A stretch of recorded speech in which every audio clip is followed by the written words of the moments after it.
இந்த பழம் வந்துட்டு ரொம்ப நல்லாயிருக்கும், ரொம்ப சத்தானதும் கூட. இந்த பழத்தை வந்துட்டு விளாம்பழம்னு சொல்லுவாங்க, வில்வம்பழம்னு சொல்லுவாங்க.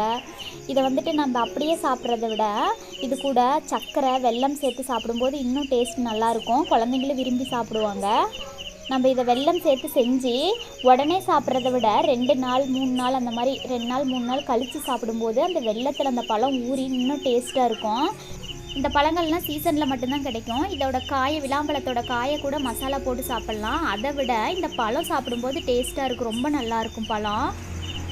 விளாம்பழம் கிடைக்கும்போது கண்டிப்பாக இந்த மாதிரி அச்சுவலில் சேர்த்து சாப்பிட்டு பாருங்கள்.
நீங்களும் இந்த மாதிரி வீட்டில் கண்டிப்பாக ட்ரை பண்ணி பாருங்கள். இந்த வீடியோ பிடிச்சிருந்ததுன்னா ஒரு சப்ஸ்கிரைப் பண்ணிக்கோங்க. வீடியோவை கடைசி வரைக்கும் ஸ்கிப் பண்ணாமல் பார்த்ததுக்கு தேங்க்யூ ஃப்ரெண்ட்ஸ்.